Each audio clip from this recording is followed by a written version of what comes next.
Hello everyone, welcome to CMA knowledge hub. आज हम देखने वाले हैं इंड एस 16 के क्वेश्चंस और जितने भी एग्जांपल्स है, इलस्ट्रेशन है, वो सब देखने वाले हैं। उससे पहले हमने देखा है end AS 16, end AS 38 and Ind AS 40। इन सब के हमने कॉन्सेप्ट देख ली। अभी हमें उनके नाम बता देता हूँ एक बार। Ind AS 16 PP, Ind AS 38 intangible assets and Ind AS 40 investment property. अभी हम इनके कॉन्सेप्ट हमने कवर कर दिए हैं। अभी हम इनके क्वेश्चंस पर आ जाते हैं। मॉड्यूल से करने वाले हैं हम, CA इंस्टीट्यूट का मॉड्यूल है, उससे करने वाले हैं। ये एग्जांपल हमने वैसे कवर कर लिया है इस कॉन्सेप्ट के साथ, बट इसको देख लेते हैं एक बार, क्योंकि हम इस बार टोटल देखने वाले हैं। A shipping company is required by law to bring all ship into dry dock every 5 years.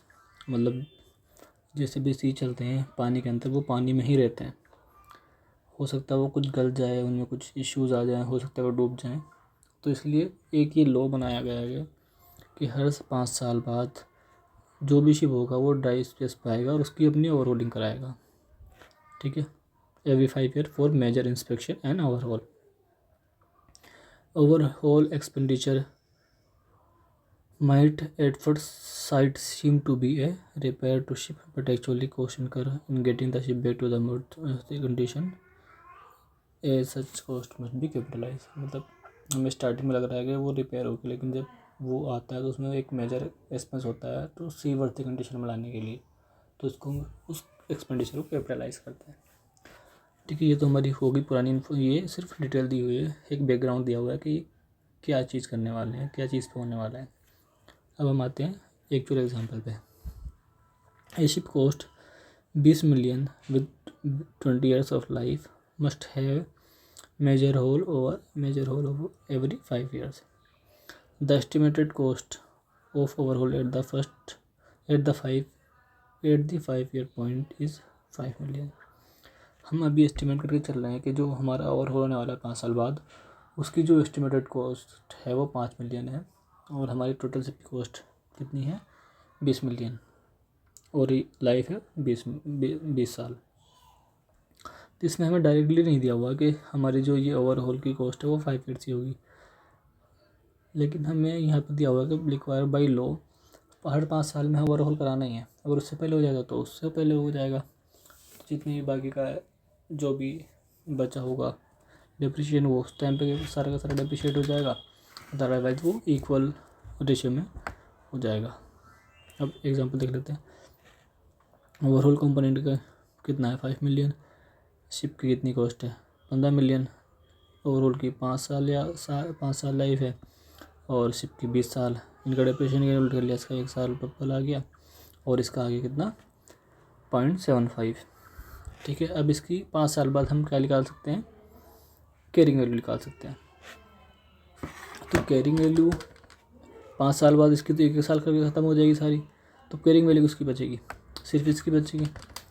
15 divide by 20 into 5 minus 15, तो हमारी कैरिंग वैल्यू कितनी बचेगी, 11.25 आफ्टर 5 ईयर्स।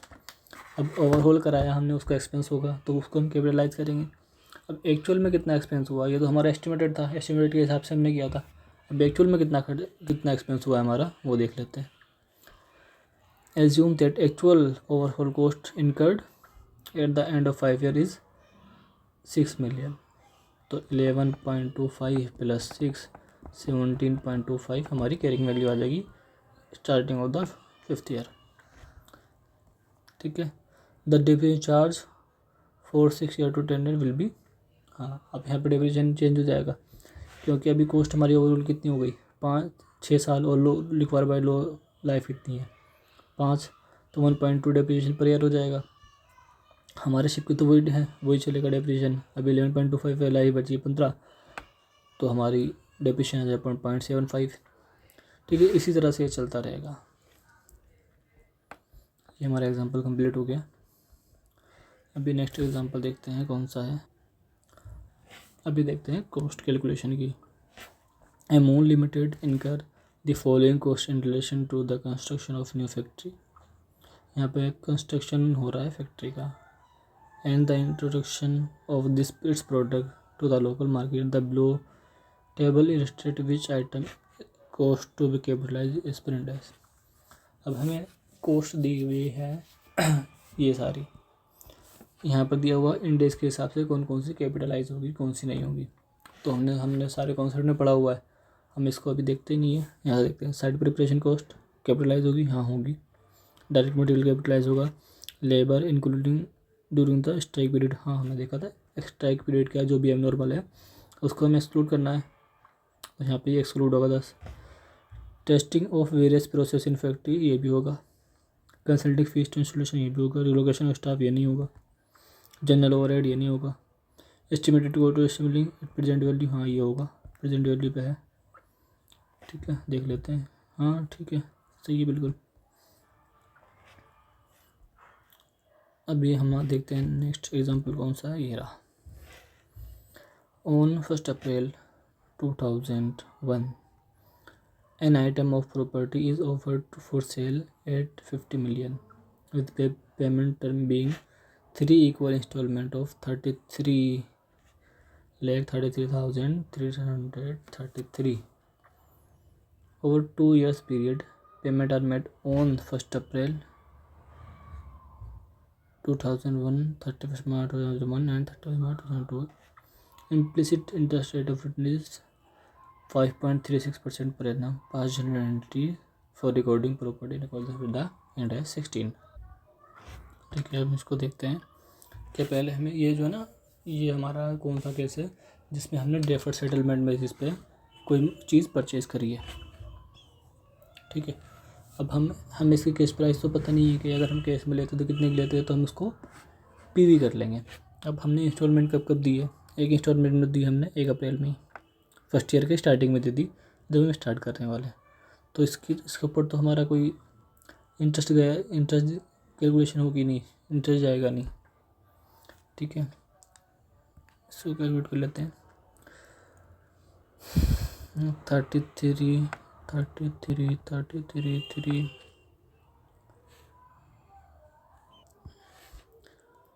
33 33 33 3 3 इसको हम कर लेते पीवी।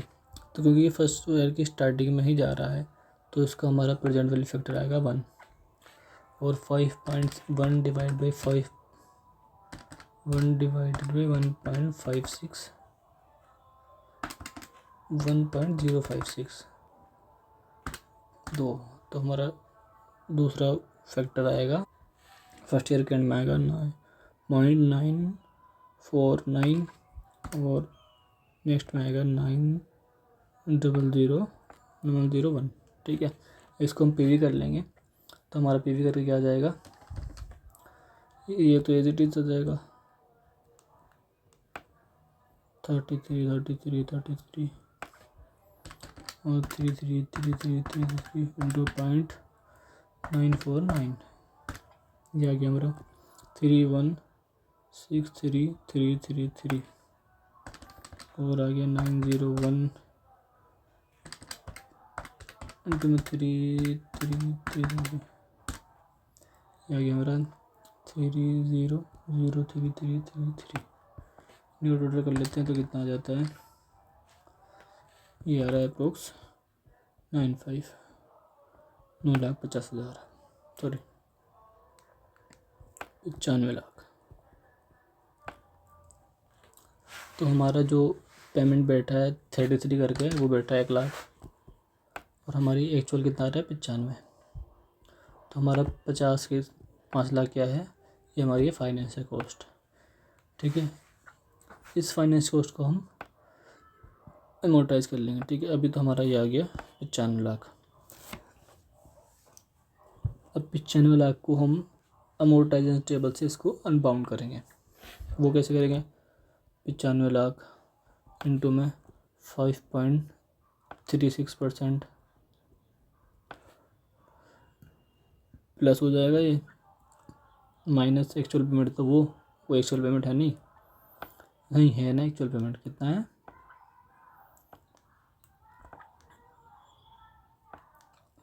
इसको हम प्रॉपर तरीके से करिए तो हो गया हमारा। इसको हम प्रॉपर तरीके से कर लेते हैं। एक बार इसको यहाँ से माइनस कर देते हैं।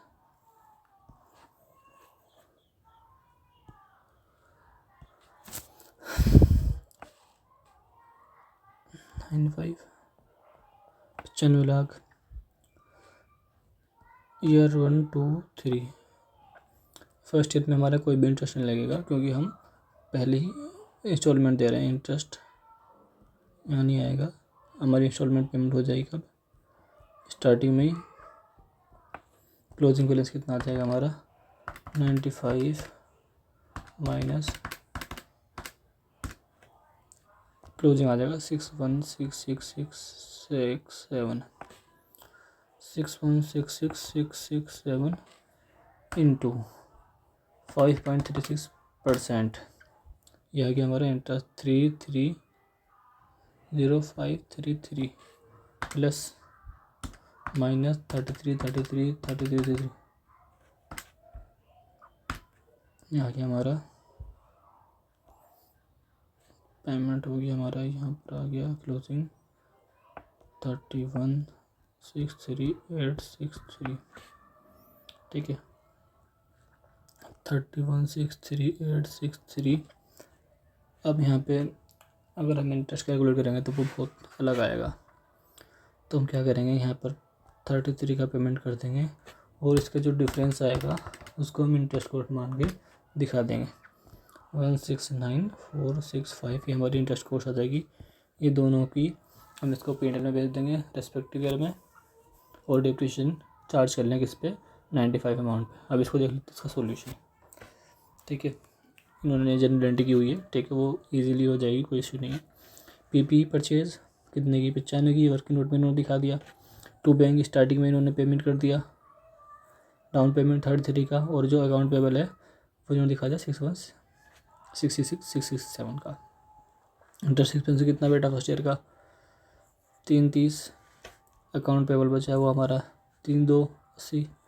टोटल हमारे बैंक से चला गया इतना अमाउंट, और सेम नेक्स्ट ईयर भी इतना हो गया। अब इन्होंने पीवी किया था, कैसे किया था, जैसे हमने किया था वो सेम इतना अमाउंट का पीवी आ गया। हमने अमोर्टाइजेशन टेबल बनाई थी वो इन्होंने बनाई हुई है। 95 स्टार्टिंग में इंटरेस्ट कुछ लगा नहीं, इंस्टॉलमेंट पे हो गई, हमारा क्लोजिंग बताया इतना, और सेकंड ईयर में इंटरेस्ट लग गया, और थर्ड ईयर में हमने इंटरेस्ट को अप्रोक्सीमेट किया था। रीज़न क्योंकि वो हमने जो पीवी सेक्टर लिया हुआ है, पीवी फैक्टर लिया हुआ पूरा नहीं है, इसलिए वैसे हमने ये करना पड़ा। एग्जाम्पल हमारा कंप्लीट हो गया। नेक्स्ट देख लेते हैं। अब ये एग्जाम्पल है हमारा एक्सचेंज ऑफ असेट्स का। अब ये कैसे होगा, हमें याद है अगर हमारा एक्सचेंज ऑफ असेट्स है, अगर उसके अंदर हमारा कॉमर्शियल सब्सटेंस है, तो उसमें हम क्या था कि अगर हमारे पास कोई असेट है उसको किस तरह से रिकॉग्नाइज करेंगे, तो हमारा क्या था, fair value of assets given up, या फिर अगर वो नहीं है तो fair value of asset received. अगर ये दोनों भी नहीं है तो carrying value of assets given up. इस प्रायोरिटी पे हम इसको करने वाले हैं। अगर कुछ कैश का भी इन्वॉल्वमेंट है तो हम उसको भी अकॉर्डिंगली एडजस्ट कर लेंगे।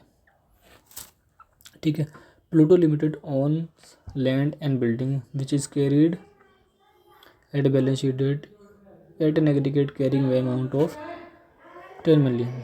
कैरिंग वैल्यू होगी हमारी 10 million. The fair value of such asset कितनी, फेयर वैल्यू हो गई हमारी 20 million, and pay additional 3 million in cash. हमने 3 मिलियन कैश भी करा।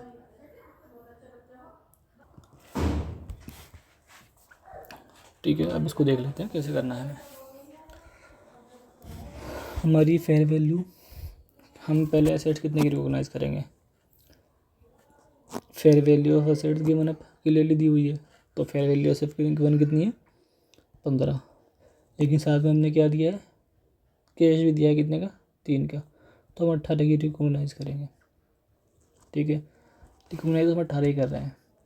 अब हमें प्रॉफिट कितने का हुआ इस पर एक्सचेंज करने की वजह से, थी तो हमारी 10 की, गई 15 की, तो 5 का डायरेक्टली दिख रहा है, 5 का प्रॉफिट हो गया। ठीक है, या तो हम इसको इस तरह से कर ले, या फिर दूसरा तरीका ये है कि 15 की हमारी एसेट आई, हमने 3 का दिया।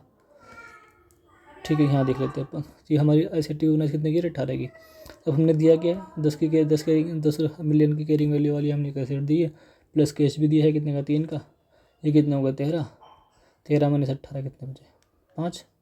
ये हमारा प्रॉफिट हो गया। अब इसको देख लेते हैं। अब इसकी एंट्री कैसे होगी, हमारे पास क्या आएगी, एसेट आई, एसेट डेबिट कितने की, 15 की आई, प्लस हमने कैश भी दिया 3, 18 की। 2 एसेट गिवन अप कितने की, 10 की। 2 कैश, हमने कैश भी दिया 3 का, हमारा मैच हो गया 18 का।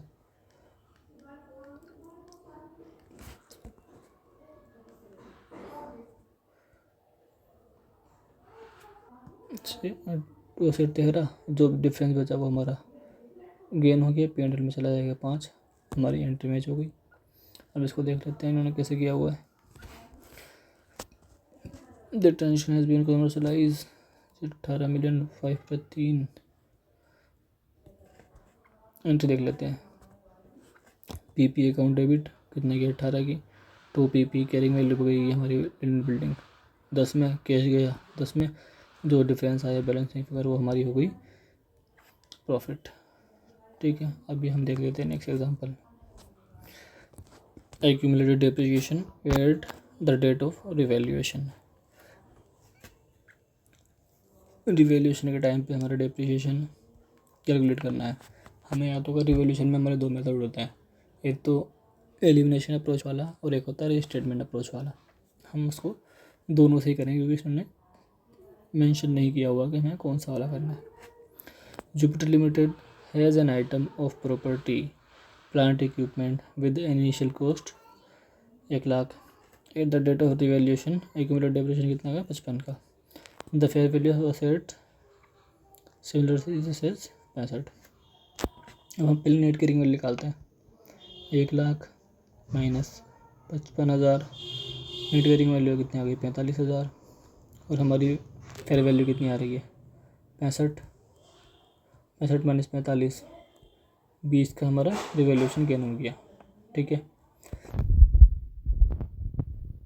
अगर एल है तो डायरेक्टली कर देंगे PP account debit to revaluation gain 20,000 से हमारी एंट्री हो जाएगी। अगर रीस्टेटमेंट वाला है तो उस पर कैसे एंट्री होगी, हम निकालेंगे रिवैल्यूएशन गेन की परसेंटेज। इसमें क्या आएगा, fair value minus net carrying value divide by net carrying value. Fair value कितनी है हमारी, 65, नेट कैरिंग वैल्यू 45 और net carrying value divide by 45 कितना आ गया, 20 45 100। ये आ गया हमारा 44%, 44.4%, 44.44%। इससे हम रिस्टेट कर देंगे। हमारी डेप्रिसिएशन हम रिस्टेट कर देंगे 55 प्लस 44.44%। हमारा डिप्रिसिएशन हो जाएगा 79.44 और रिवैल्यूएशन हमारा है कितना, 65 हो रखा है।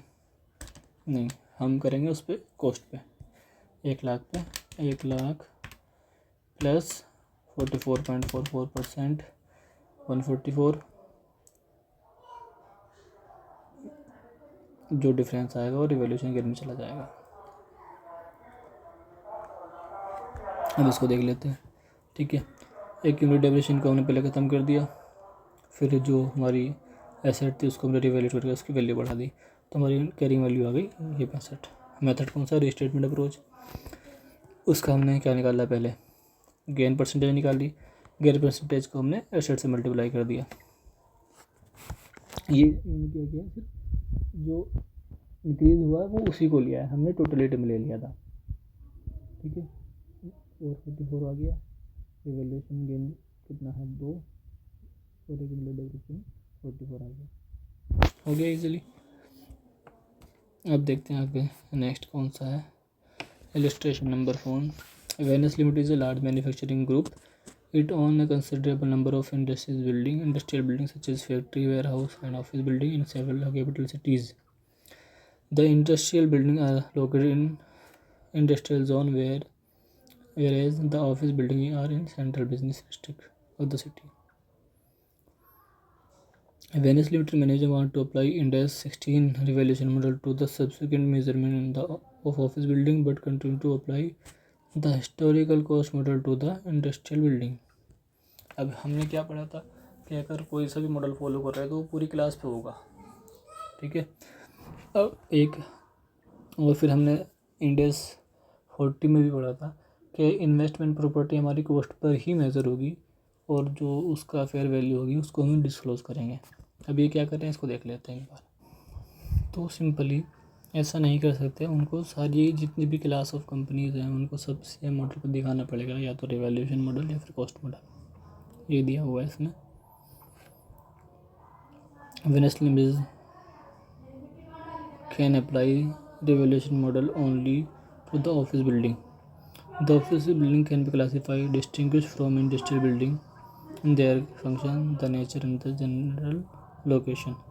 ठीक है, लोकेशन के हिसाब से हो सकता है और इसका जो हमारा यूज़ है वो डिफरेंट है। एक तो हमारी इंडस्ट्रियल बिल्डिंग है, एक है हमारी कौन सी बिल्डिंग, ऑफिस बिल्डिंग। जहाँ पे इंडस्ट्री, जहाँ फैक्ट्री है वो एक अलग क्लास हो गई, जो ऑफिस है हमारा वो एक अलग क्लास होगी, तो हम उनको अलग अलग दिखा सकते हैं। लेकिन अगर फैक्ट्री वाली बिल्डिंग है तो सारी फैक्ट्री बिल्डिंग को हमें दिखाना पड़ेगा सेम मॉडल पे, और जो हमारी ऑफिस बिल्डिंग है उन सबको एक ही प्रिंसिपल के बेस पे दिखाना पड़ेगा, कॉस्ट मॉडल या रिवैल्यूएशन मॉडल, ठीक है। अब पढ़ लेते हैं इसको। The different characteristic of the building enable them to classify as different PP classes. The different major method can be therefore applied to these class for subsequent measurement. All property within the class of office building must be thereof carried revalued amount, and the separate disclosure of two class must be given according with the para 73 of Ind AS 16. ठीक है, अब हम अगला example अब देखते हैं हमने illustration. Utilisation of revaluation surplus. An item of P P परचेज्ड purchased 9 lakh on 1 April 2001. It is estimated to have a useful life of 10 years and depreciation on a straight line basis. On April 3, 2 साल बाद, the asset is revalued 96, 9,60,000. Useful life remain unchanged as 10 years, जो starting में थी. Ignore effect of depreciation. हमें depreciation calculate करना है और revaluation से प्लस करना है 3-4 के लिए. तो 3-4 की हमें पहले वैल्यू लानी पड़ेगी. हमारा है कितना, 9 लाख. लाइफ कितनी है, 10 साल, तो हर साल कितना हो गया 90,000. 2 साल का कितना हो गया 1,80,000. ठीक है, 9 लाख में से हम 1,80,000 माइनस कर देंगे तो हमारी कैरिंग वैल्यू कितनी आ गई 7,20,000. 7,20,000 हमारी कैरिंग वैल्यू आ गई.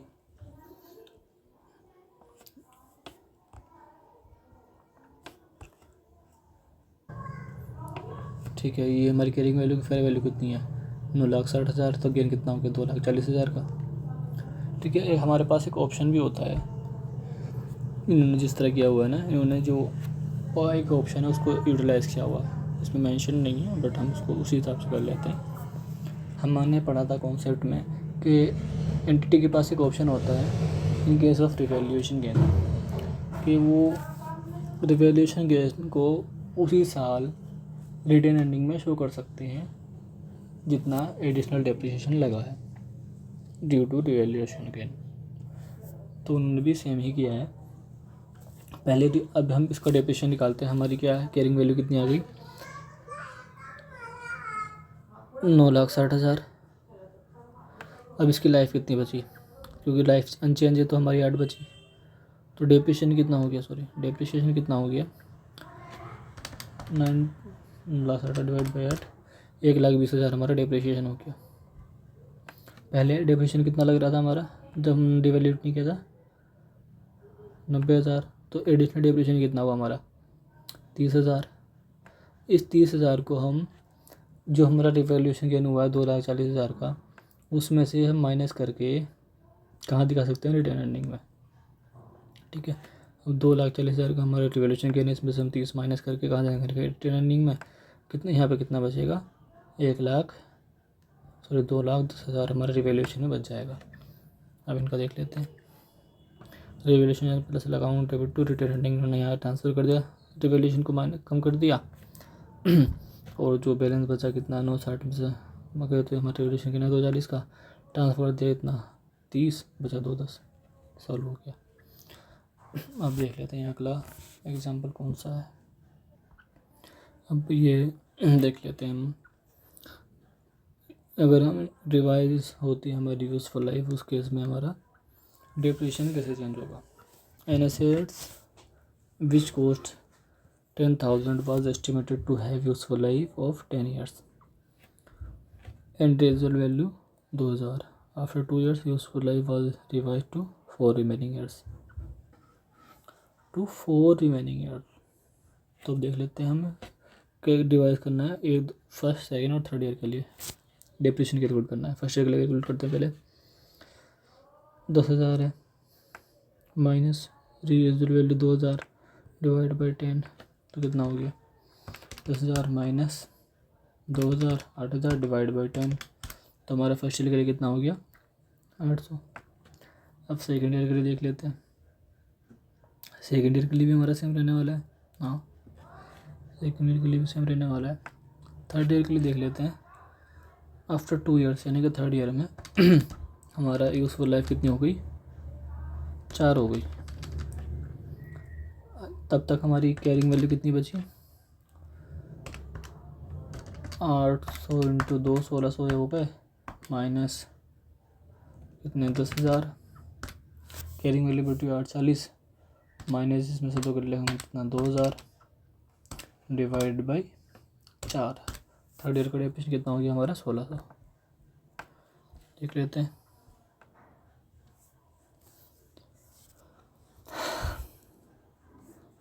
इस केस में क्या हुआ है, हाँ ठीक है, इन्होंने यहाँ पे एक क्यूमुलेटिव दिया हुआ, एक डेप्रेशन दिया हुआ है। हम इंडिविजुअल देख रहे थे, पहले साल का 800, दूसरे साल का 800, तीसरे साल का 1600। ठीक है, हमारा सही था आंसर बिल्कुल। अब नेक्स्ट एग्जांपल देख लेते हैं। अब देख लेते हैं illustration change in depreciation method. An entity acquire an asset 3 साल पहले एक्वायर की थी, कॉस्ट कितनी 5 मिलियन। डेप्रिसिएशन मेथड कौन सा था WDV 10% पे। After 3 years entity estimate that remaining useful life is 8 साल। यहाँ पे डेप्रिसिएशन की जो लाइफ थी यूजफुल लाइफ एसेट्स की वो रिवाइज होकर 8 साल हो गई 3 साल बाद। And determine adopt straight line method, यहाँ पे मेथड भी चेंज हो गया। Reflect the revise pattern of recovery of economic benefit. Calculate the depreciation charge for respective years in according with the index 16। हमें 3 साल का तो WDV दिखाना और 1 साल का हमें स्ट्रेट लाइन को दिखाना है। निकाल लेते हैं।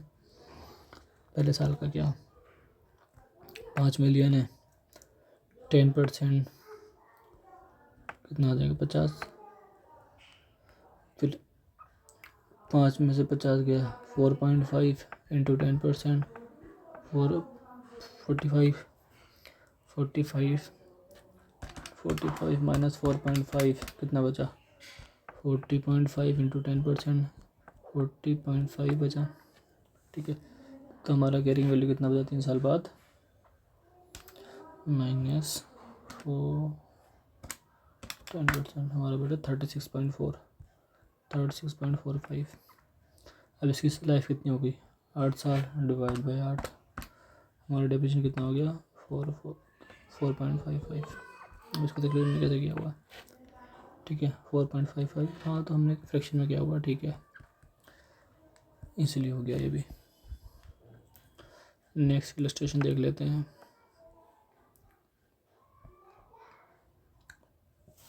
अभी देखते हैं नया क्वेश्चन।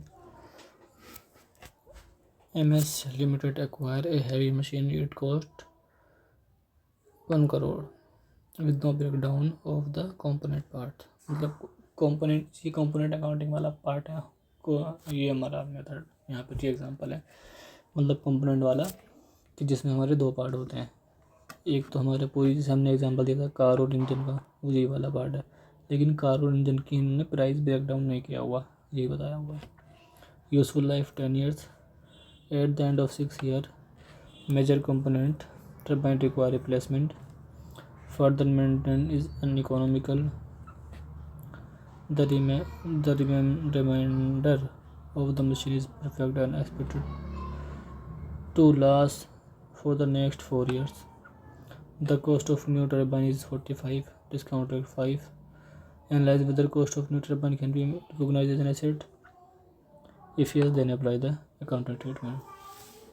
इसमें हमारे दो क्वेश्चन होंगे, एक तो ये क्या ये हम कैपिटलाइज कर सकते हैं, क्या रिकॉग्नाइज कर सकते हैं एसेट, दूसरा हमारा अगर है तो उसकी हमें अकाउंटिंग करनी है, ट्रीटमेंट क्या होगा, कर सकते हैं नहीं करते हैं। रिकॉग्निशन हमारे क्राइटेरिया क्या है,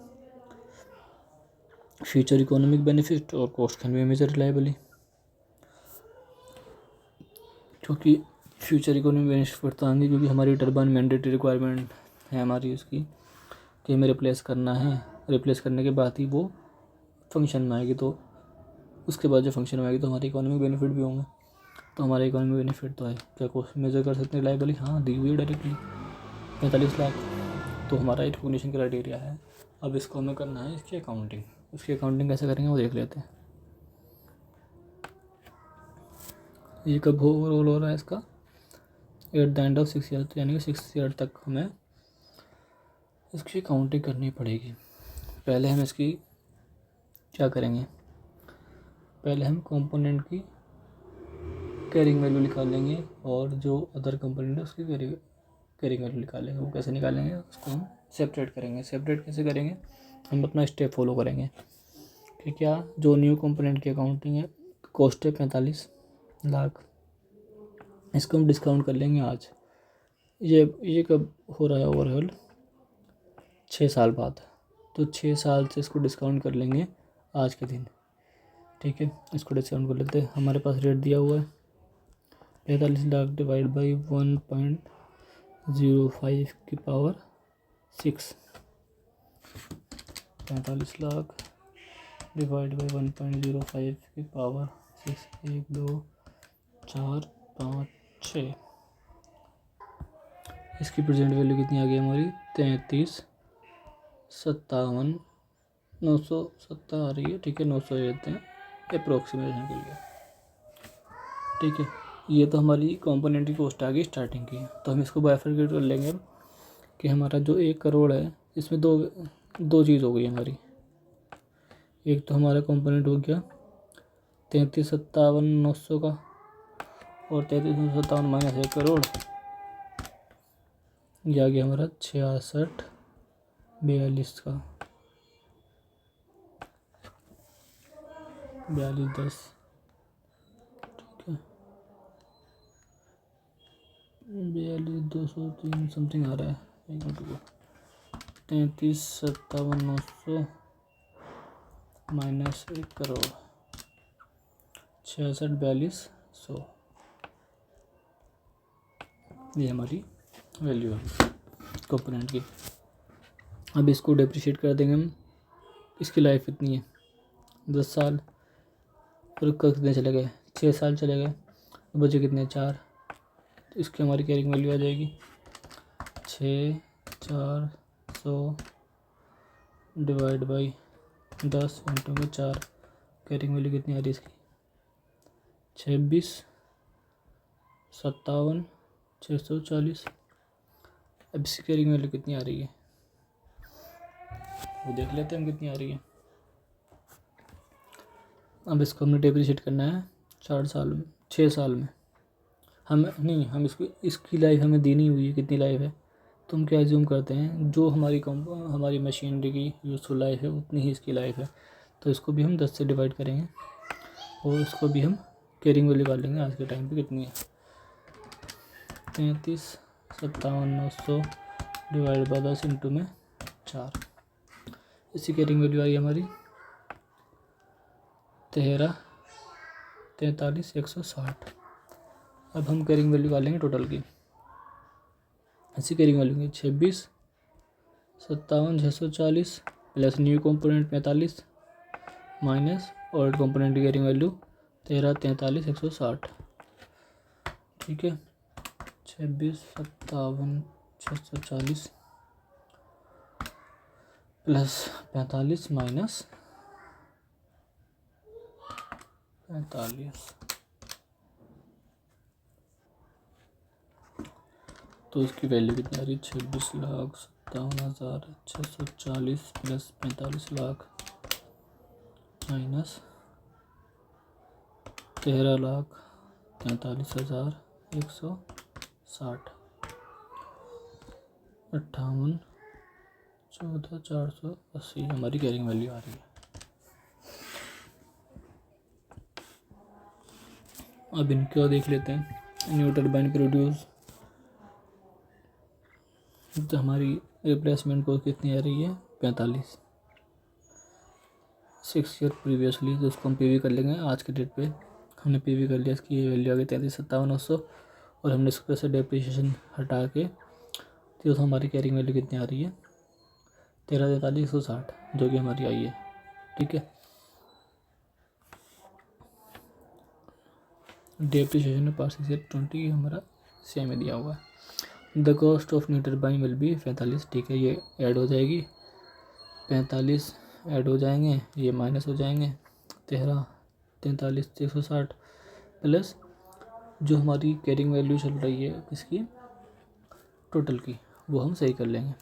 अब हमारे इसमें दो कंपोनेंट थे ना 1 लाख में, 33 और 61, सॉरी 66। अब 66 को भी तो हम डिप्रिशिएट करेंगे ना 6 साल तक, उसकी कैरिंग वैल्यू कितनी है वो।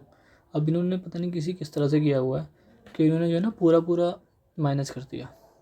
कैसे माइनस किया इन्होंने? देखो, ओरिजिनल कॉस्ट कितनी थी? 1 crore, reduce accumulated depreciation till 6 year 60,000, 60 lakh, बचा कितना? 40, 40 प्लस 45 75 माइनस 13,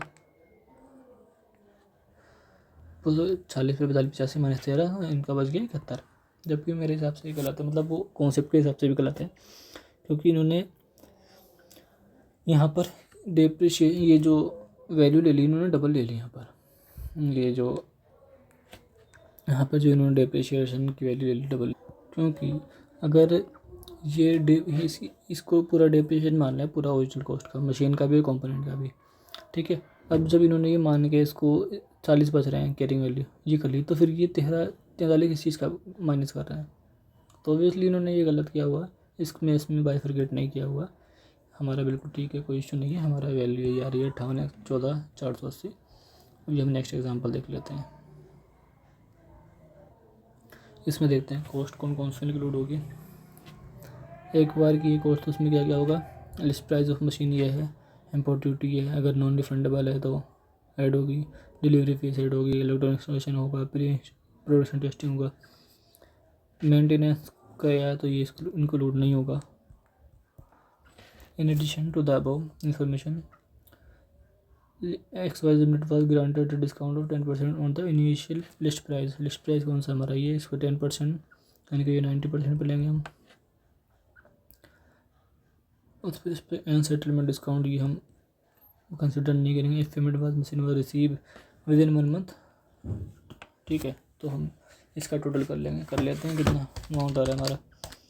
80 लाख इंटू में 90% plus 5 lakh plus 1 lakh plus 10 lakh plus 4 lakh, 92 lakh की हमारी कॉस्ट आ रही है। देख लेते हैं कितनी आ रही है, 92 लाख, ठीक है, ये हमारा हो गया।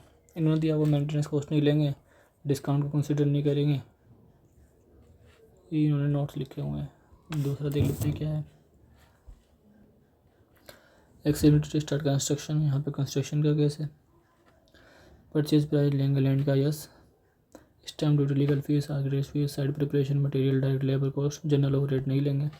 अंदर रिलेवेंट इन्फॉर्मेशन क्या है? Material costing has been spoiled and therefore wasted and further spend account of fold design, तो हम ये नहीं लेंगे। स्पॉइल्ड हो गया इतना डिज़ाइन, एबनॉर्मल कॉस्ट है, फोल्ड डिज़ाइन ये नहीं लेंगे। और then work as a result of this problem work of the building was stop for 2 weeks during the नवंबर, तो ड्यूरिंग द नवंबर में 2 वीक्स हुआ है, तो 2 वीक्स का हम ये एबनॉर्मल लेबर का खर्चा आएगा आई थिंक इसमें, हाँ लेबर का number, and it is estimate that 20 labour cost related to this period. 2 week की पीरियड ये है, तो ये भी हम नहीं लेंगे, इसको कंसिडर इसको माइनस करेंगे जहाँ पर हमारी लेबर रेट दे रखी है ना, यहाँ पर इसको माइनस करेंगे कितना, 22,000।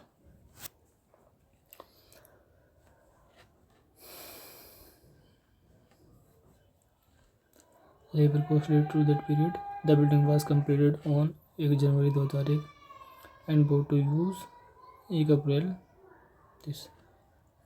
एक्स लिमिटेड टेक लोन कितना, 40 लाख का ऑन 1 अप्रैल।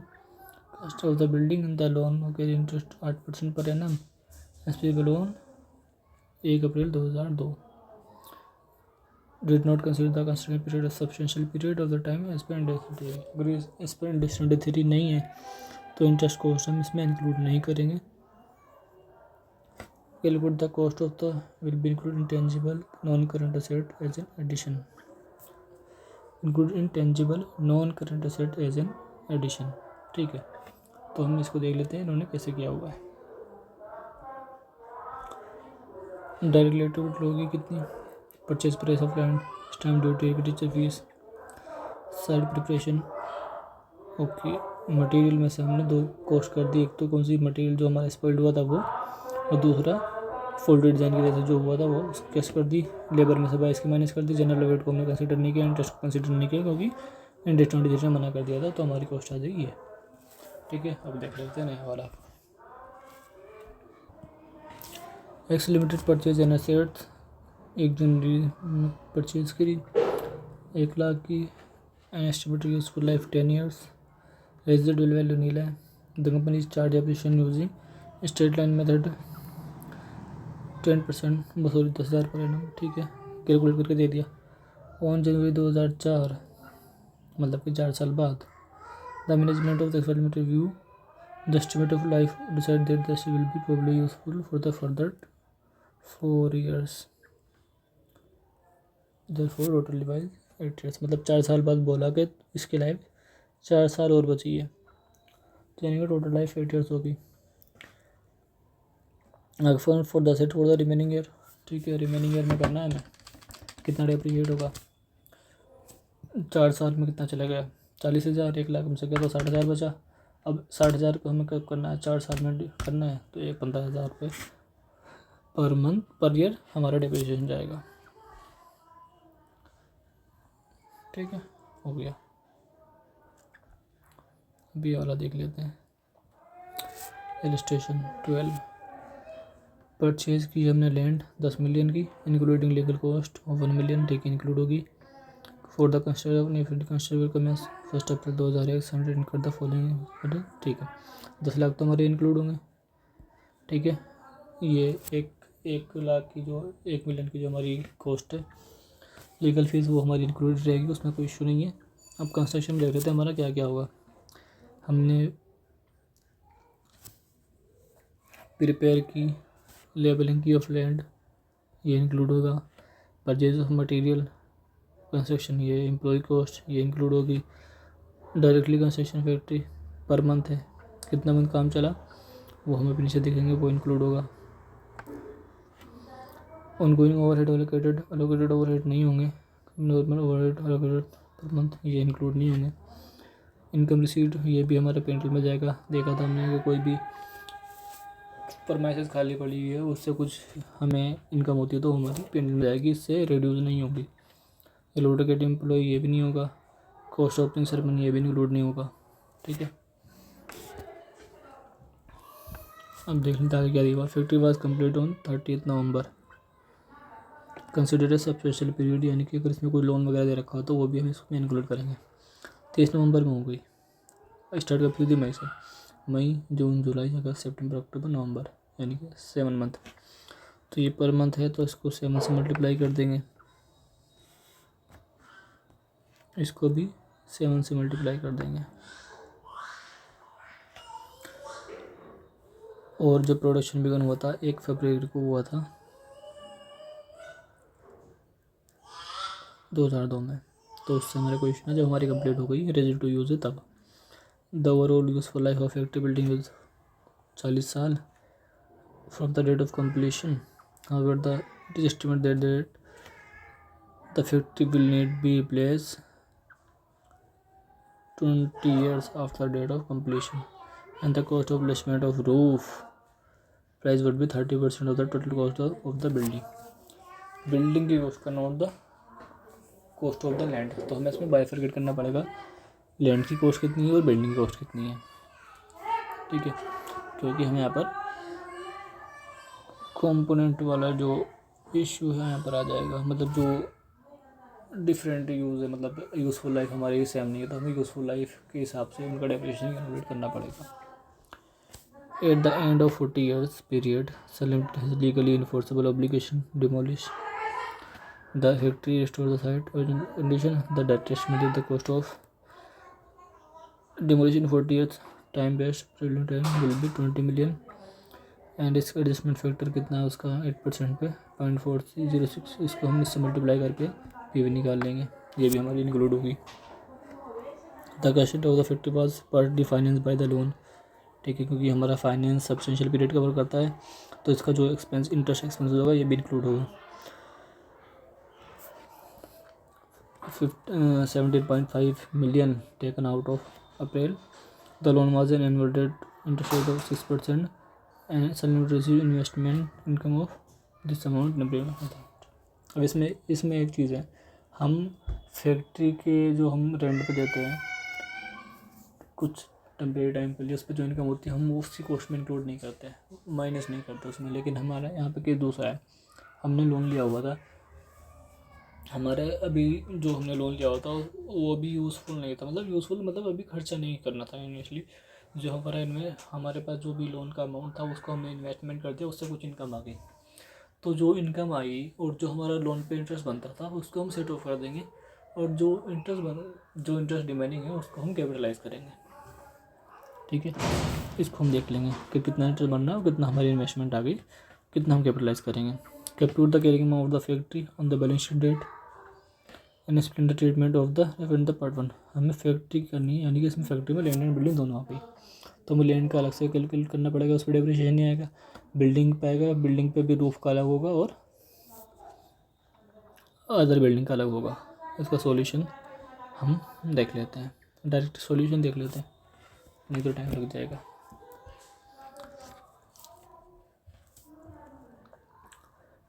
लैंड की अमाउंट आ गया यहाँ पर, इन्होंने 1000 में दिया हुआ है।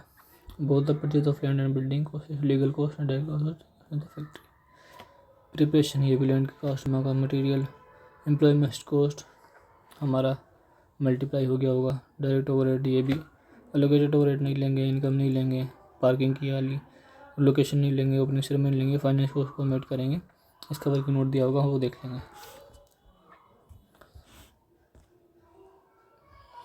और investment, temporary investment I from loan proceed, तो इन्होंने यहाँ पे इसको माइनस कर दिया। और डिमोलिशन कॉस्ट की जो हमारी प्रेजेंट वैल्यू है वो है, तो हमारी टोटल कॉस्ट आ गई दिस। ये हमारी टोटल डेप्रिशिएबल अमाउंट है। कितनी ये डेप्रिशिएबल अमाउंट कैसे आई है, क्योंकि इसमें से हमने टोटल कॉस्ट ही है, इसमें से हमने कितनी माइनस कर दी, 10,000 माइनस कर दी लैंड की कॉस्ट, क्योंकि लैंड पे डेप्रिशिएशन नहीं लगेगा, ठीक है। और इस पर depreciation must be in 2 part. एक पार्ट कौन सा है, बिल्डिंग का है, बिल्डिंग की रूफ का। बिल्डिंग की रूफ कितनी है, 30% of the building amount. Building का अमाउंट कितना है दिस, इसका 30% ये रहा, उसका 1 साल का डेप्रिशिएशन कितना होगा वो। लेकिन हमारी जो बिल्डिंग कंप्लीट हुई थी, कब हुई थी, नवंबर में, दिसंबर, जनवरी, फरवरी, मार्च, तो 4 महीने का डेप्रिशिएशन लगेगा, तो ये 4 महीने का डेप्रिशिएशन ले लिया। ऐसी 70% वाले पोर्शन पे भी 4 महीने का डेप्रिशिएशन क्लेम करके कितना हो गया दिस अमाउंट। टोटल डेप्रिशिएशन कितना, ये अमाउंट हो गया, तो हमारा और कैरिंग वैल्यू कितनी हो गई हमारी दिस। अब तुम इसमें कन्फ्यूज़न हो सकता है कि हमारी जो टोटल डेप्रिशिएबल अमाउंट है वो तो इतना है, और जो हमारी कैरिंग वैल्यू आ रही है वो इतनी आ रही है, मतलब 10,000 से बिल्कुल बढ़ गई। तो वो जो इन्होंने किए ना, इसमें लैंड की कॉस्ट इंक्लूड है, इस वजह से ये हो रहा है। तो हमारी कैरिंग वैल्यू कितनी आ जाएगी, ये इसमें से हमने डेप्रिशिएशन माइनस कर दिया, हमारा सॉल्यूशन कंप्लीट हो गया, ठीक है। अब आगे देख लेते हैं कौन कौन से एग्जांपल्स हैं।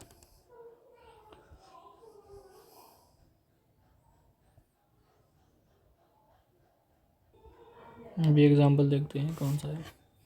S limited purchased N item of PP costing 100 million, useful life 10 साल, और डिमिनिशिंग लायबिलिटी की हमारे पास कंट्रेक्चुअल ऑब्लिगेशन है, estimated is 5 million eight the end of 10 years। The current discount rate कितना है हमारा 8%। तो क्या करेंगे, 5 million को 8% से डिस्काउंट कर लेंगे आज। The company follow SLM method of depreciation, cost model of company accounting PPA। हम SLM मेथड फॉलो करते हैं और कॉस्ट जो कंपनी फॉलो करती है वो कॉस्ट मॉडल फॉलो करती है, not the revaluation model. Determine the carrying value of an item PP and discounted liability each year and when no change in diminishing. जब कोई भी चेंज नहीं है जो हमारा स्टार्टिंग में बताया गया है, तो हम क्या करेंगे, जो डिमिनिशिंग हमारी लायबिलिटी आएगी उस लायबिलिटी को हम मतलब PV का जो लायबिलिटी आएगी उसको अनअमोर्टाइजेबल से उसको हम अनअमोर्टाइज करते रहेंगे 10 साल तक, ठीक है। और जो हमारा डेप्रिशिएशन होगा वो हमारा टोटल वैल्यू पे आ जाएगा, जितना भी डेप्रिशिएशन होगा SLM बेसिस पे। अब दूसरे केस क्या है, eight the end of 4 years entity expect that the estimated cash flow on account of diminishing and site transfer incurred eight the end of useful life is will be 8 million, यानी कि 5 की जगह 8 हो जाएगा। तो अब क्या करेंगे, 8 को हम डिस्काउंट करेंगे कब, 4 साल के एंड पे, यानी कि हम 6 साल से इसको डिस्काउंट कर लेंगे।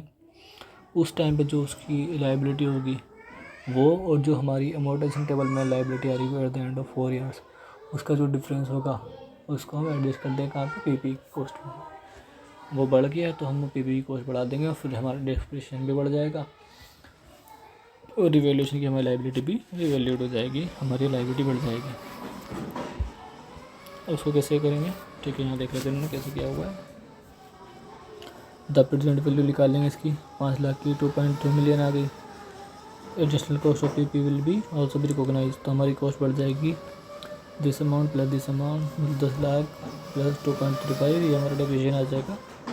ये आ गया 102, हमारे SLM बेसिस पे डेप्रिशिएट करने वाले हैं इसको, तो हमारा डेप्रिसिएशन आ जाएगा ये हमारा डेप्रिसिएशन आ जाएगा। सोनो सेम क्या हुआ, हमारी ओपनिंग लायबिलिटी कितनी थी, इसको अनबाइंड करते करते कितनी आ गई, ये हमारा इंटरेस्ट बेटा, तो हमारी 4 साल के एंड में कितनी आ गई, ये लायबिलिटी आ गई, ठीक है। हमने इनमें पूरा बना लिया, बाकी जरूरत थी नहीं पूरा बनाने की। अब eight the end of 5 year हमने इसको PV किया तो हमारी आ गई 4.5, 4 साल के एंड में कितनी है ये आ गई, तो हमारी कितने से बढ़ गई, ये बढ़ गई 1.8 से। 1.8 हम इसमें ऐड कर देंगे, हम ऐड कर देंगे इसके अंदर वैल्यू में, जो हमारी 4 साल की वैल्यू कितनी है 61.39, इसके अंदर ऐड कर देंगे, फिर इसके ऊपर हम डेप्रिसिएशन क्लेम करेंगे, ठीक है। यही दे रखा है बस।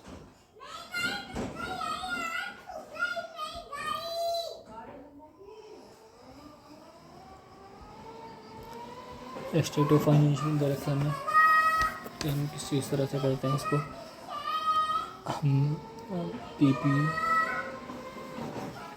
इक्विपमेंट दिखा रखा है 2.1 पे, 2.1 पे ये जो हमारा वर्किंग नोट है ये दिखा रखा है, और ये जो वैल्यू आई है वो कहाँ से आई है, ये तो कंप्लीट वर्किंग नोट का पूरा है। इसमें फ्री होल्ड लैंड्स हैं, लीज इम्प्रूवमेंट है, रोड्स हैं, बिल्डिंग्स हैं, प्लांट मशीनरी, पोजीशन व्हीकल, इन सब का बाइफरकेशन है, एडिशन डिलीशन और कब क्या एडजस्टमेंट हुई है, डेप्रिसिएशन है, अमोर्टाइजेबल, नेट ब्लॉक, हमने सब नोट्स में दिया हुआ है, growth block plus depreciation, accumulate depreciation और फिर नेट, वही इसका बाइफरकेशन दिया हुआ है, और इसका यहाँ पर जो डिटेल में टोटल आया है नेट कैरिंग वैल्यू उसको वहाँ पे हमने दिखाया हुआ है। यहाँ पे इसमें पॉलिसी का दिया हुआ कि कौन कौन सी पॉलिसी फॉलो की गई है, कौन सी इसके लिए, रोड के लिए जनरल 10 साल फॉलो करते हैं, और ऑफिस बिल्डिंग के लिए 60 साल, फैक्ट्री के लिए 30 साल, ये सब दिया हुआ है। अब ये देख लेते हैं नेक्स्ट एग्जांपल क्या है। अब इसमें हमारा जो इंडेक्स है 16 PPU के लिए, और AS में उसी के रेस्पेक्ट में कौन सा AS है, AS10, तो इसमें क्या डिफरेंस है ये देख लेते हैं। Fixed assets, retired, from active use and held for use. Ind AS 16 does not deal with the assets held for sale because the treatment of such is covered in 105. Okay, अब हमारे पास जो है ना हेल्ड फॉर सेल के लिए एक अलग से इंडेक्स बनाया 106, जबकि इंड AS 10 के अंदर ऐसा कोई डिफरेंट मतलब एस के अंदर कोई ऐसा डिफरेंट एस नहीं है, तो वो इसी में कवर होता है। अब दूसरा क्या डिफरेंस है, striping cost in the production face of the surface mine. अब इंडेक्स 16 में क्या है, indexing provide guidance on measuring striping cost in the production phase of a surface mine, जबकि इंडेक्स 10 के अंदर ऐसा कोई गाइडेंस नहीं है। कार्विंग का आउट हमने समझ ही लिया है। अब हमारे आ जाते हैं क्वेश्चन, टेस्ट या नॉलेज वाले क्वेश्चन। अब हम इनको देख लेते हैं। हमें क्या निकालना है, कॉस्ट निकालनी है, कितनी कैपिटलाइज कर सकते हैं। Cost of plant supply invoice plus taxes, ठीक है। कुछ नहीं बताया हुआ तो हम इनको नॉन रिफंडेबल मानेंगे, इंक्लूड कर लेंगे। इनिशियल डिलीवरी एंड हैंडलिंग, ये भी। Site preparation, consultation, interest paid on supply of plant में डिफर क्रेडिट, ये हम इसमें नहीं लेंगे। ये डिफर क्रेडिट और द कंस्ट्रक्शन वाला। नेट प्रेजेंट वैल्यू ले लेंगे फिर 7 ईयर्स, ठीक है, ले लेंगे। ऑपरेटिंग लॉस नहीं लेंगे। दूसरा, एलिमिटेशन item of property plant equipment with the initial cost 1 lakh डिवेल्यूट किया उन्होंने, एक्यूमुलेटेड डिप्रेशन ये था, और 65, ये तो सेम एग्जांपल ऊपर वाला ही है, कवर हो गया। Bill on asset with original cost 2 lakh, on acquisition management return दे दो 16 10 ईयर, और रेजिडुअल कितनी है 20। Now asset 8 year old, during the have been no revision of the asset and residual value at the end of 8 years the management review the useful life and the has determined the useful life can be extended to 12 years in view of the maintenance of the program to other companies as it will be reduced to 10,000। अब यहाँ पर 8 साल के बाद हमारी value reduce हो गई और हमारी यूजफुल लाइफ इंक्रीज़ हो गई, ठीक है। तो 8 साल तक हम इसको कैलकुलेट कर लेते हैं, उसके बाद हम डेफिनेशन चेंज कर देंगे। 2 लाख है minus 20,000 residual value divide by 10 into में 2 हमने क्यों लिया, क्योंकि हमारे पास अभी यही वैल्यू बची हुई है। 2 lakh divided minus 20,000 divided by 10 into में 2, हमारी वैल्यू अभी कितनी बची हुई है 36,000। अब 8 साल की एंड की ये कैरिंग वैल्यू है, ठीक है। अब हमारी रिवाइज करेंगे रेजिडुअल वैल्यू कितनी होगी 10,000, लेकिन हमारी यहाँ पे लाइफ बढ़ गई 12 हो गई। अब हम 8 साल के बाद में कर रहे हैं, तो 2 साल तो इसके बच्चे में 2 साल एडिशन होगा तो 4 साल हो गए। माइनस 10 डिवाइडेड बाई 4, तो हमारी कितना एडिशन कितना आ जाएगा 6500 रुपये आ जाएगा 9th ईयर स्टार्टिंग से। इसका आंसर देख लेते हैं पहले। इसकी वैल्यू आ गई, ये हमने क्या हुआ था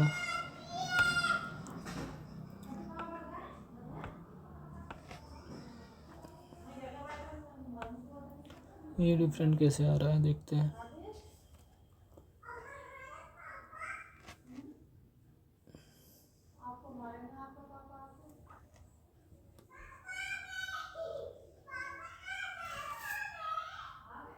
और ये हमने एक गलती कर दी, हमने ना डायरेक्टली हमें कैरिंग वैल्यू निकाली, जबकि ऐसे नहीं निकलेंगे। पहले हमें डेप्रिसिएशन निकालना पड़ेगा। डेप्रिसिएशन की वैल्यू जितनी आएगी उसको मल्टीप्लाई कर देंगे कितने साल है, और फिर उसमें टोटल में से माइनस कर देंगे तो हमारी कैरिंग वैल्यू आ जाएगी। अब इसमें क्या है, तो हमारी वैल्यू कितनी है 2 लाख है 20,000 हमारा रेजिडुअल वैल्यू, तो हमारी 81 आ गई। 81 पे हम डिवाइड करेंगे 10 से, तो हमारा 18,000 रुपये डिप्रिसिएशन आ गया। 18,000 को हम 8 साल से मल्टीप्लाई कर देंगे 44 आ गया। 44 में से हम माइनस कर देंगे 2 लाख, तो हमारा 56 आ जाएगा वैल्यू। 56 डिवाइडेड बाई 4 माइनस 10, तो हमारा कितना आ गया 46 divide by 10 sorry divide by 4, तो हमारी कितनी आ जाएगी 11,500 डेप्रिसिएशन आ जाएगा। ठीक है, हमारी गलती होती है वो हमने देख ली। अब आगे देख लेते हैं हम।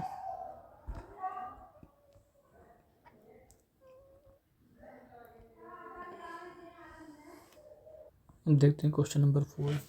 X limited has a machine which got damage due to fire. 31 January 2001। The carrying amount of machine was 1,00,000 on the date. X limited sold the damage as scrap for 10,000। X limited insured the same asset against damage on 31 March 2001। द compensation proceedings were still in process, but the insurance company has confirmed the claimed compensation of the receivable from the insurance company. Determine the accounting of the above transaction of X Limited. अब इस case में क्या है, ये compensation जो भी मिलेगा receivable होगा ये हमारा P&L में जाएगा। अब हम इसकी अकाउंटिंग देख लेते हैं कैसे होगी। अब इस केस में हम क्या करेंगे, हमारे पास वैल्यू कितनी कैरिंग वैल्यू कितनी थी 1,00,000, उसमें कुछ डैमेज हो गया, उसकी वैल्यू कितनी बची 1,00,000, तो बाकी का जो 9 है वो हम उसको राइट ऑफ कर देंगे, P&L में चला जाएगा। ठीक है, अब जो हमारी कंपनसेशन है रिसीवेबल है वो भी हम उसकी अकाउंटिंग कर देंगे on the balance sheet date, वो भी P&L में जाएगा। उससे हमारी कोई भी जो हमारी कॉस्ट है वो इंक्रीज़ नहीं हो जाएगी।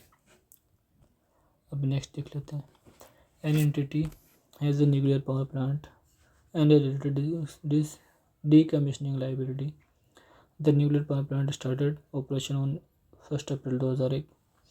The plant has useful life of 40 years. Its initial cost 1,20,000 which include amount of discount liability 10,000। तो 1,20,000 में से 10,000 तो हमारी डिस्काउंटिंग लाइबिलिटी है, तो हमारी 1,10,000 की कॉस्ट है, which represent 70,400 in estimated cash flows payable in 40 years, discounting at risk adjusted 5% per annum. The entity financially ran on 31 March after 10 years. The net present value of discounting liability is decreased by 8,000. The discount rate not yet change। मतलब discounting इसमें क्या आना, हमें डिकमिशनिंग liability को change की accounting करनी है, वो देख लेते हैं वो कैसे होगी। अब इसमें क्या होगा कि हमें 10 साल तक का हमें कैरिंग वैल्यू निकालनी पड़ेगी दोनों की। अब इसमें क्या है, टोटल पे लगेगी 1,20,000 डिवाइड बाई 40 इंटू 10, ये हमारा डिप्रिशिएशन हो गया। इसको माइनस कर देंगे 1,20,000 में से हमारी कैरिंग वैल्यू आ जाएगी। और जो हमारी डिकमिशनिंग की लाइबिलिटी 10 को, इसको हम अनअमोर्टाइज करेंगे 10 साल तक। 10 साल में उसकी जो भी बैलेंस आ रहा होगा, यानी कि जो बैलेंस इंक्रीज़ हो गया होगा, उसको हम माइनस कर देंगे 8,000 से, तो हमारी न्यू डिकमिशनिंग लाइबिलिटी आ जाएगी।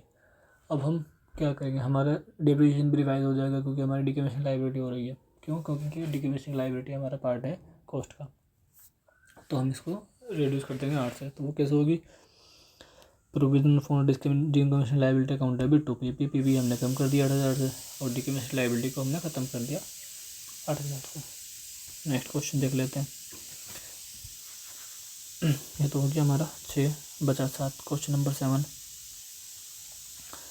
X Limited purchase some property, plant, equipment and estimate the useful life for the financial statement was on the basis of the following। हमारी यूज़फुल लाइफ और इसका यूज़फुल लाइफ दी हुई है। स्ट्रेट लाइन मेथड हम follow कर रहे हैं।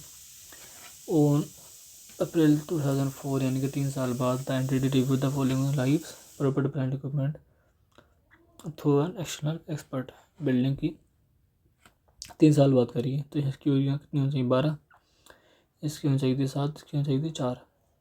अब क्या हुआ, इसकी तो घट गई 2 साल से, इसकी सेम रही और इसकी 1 साल से घट गई। The no salvage value of the 3 component property, plant, equipment initially and the useful life of the revise।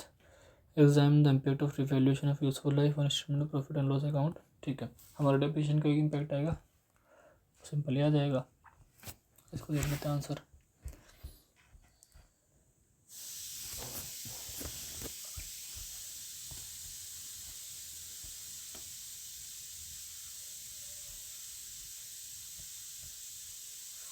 Building, ये डेप्रिसिएशन आ रहा था हमारा।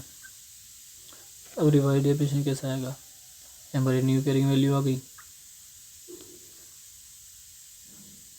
The revise annual depreciation for the end 2004। तो पहले हम इसकी कैरिंग वैल्यू निकाली हुई हमने, हाँ ठीक है, ये हमने कैरिंग वैल्यू निकाल ली, डिवाइड बाई 10 कर दिया तो हमारा न्यू डेप्रिसिएशन आ गया, तो हमारी कैरिंग वैल्यू आ गई। तो इम्पेक्ट क्या है पी&एल में कि पहले हमारा जो डेप्रिसिएशन आ रहा था वो हमारा इंक्रीज़ हो गया कितने से, 1 लाख से। बस यही दिया हुआ है, ये हमारा ही हो गया कंप्लीट। अब हम देखते हैं इंड AS 38 के क्वेश्चंस। अब हम स्टार्ट करने वाले हैं इंड AS 38 इंटेंजिबल एसेट्स। इसके एग्जांपल देख लेते हैं। आइडेंटिफाइबिलिटी का एग्जांपल है Sun limited has an expertise in consulting business in years gone by. मतलब पुराने सालों में the company gained 30% share the market for its services business and intended to recognise it intangible asset. ये intangible asset नहीं हो सकता क्योंकि हमने एक्सक्लूजन में ऑलरेडी इसको पढ़ लिया है कि मार्केट शेयर वगैरह ये सब इंटेंजिबल एसेट की क्लासिफिकेशन में फिट नहीं बैठते। इंटेंजिबल एसेट होने के लिए क्या होना जरूरी है कि इंटेंजिबल हो, सेपरेटेबल हो और इससे जो बेनिफिट मिलने वाले उससे फ्यूचर इकोनॉमिक बेनिफिट मिले और उन बेनिफिट्स को एंटिटी के पास कंट्रोल करने का राइट हो और दूसरे वाले को रिस्ट्रिक्ट करने का राइट हो। तो यहाँ पर ये 30% मार्केट शेयर है, इसको हम मेज़र नहीं कर सकते। कैसे मेज़र करेंगे, क्या वैल्यू है इसकी, नहीं कर सकते। देख लेते हैं। Market share does not meet the definition of intangible asset and as is not identifiable neither separable nor has arising from the control और लीगल राइट। ना तो ऐसे आइडेंटिफाइबल है और ना ही किसी कॉन्ट्रेक्चुअल के बेसिस पाया है। Next question,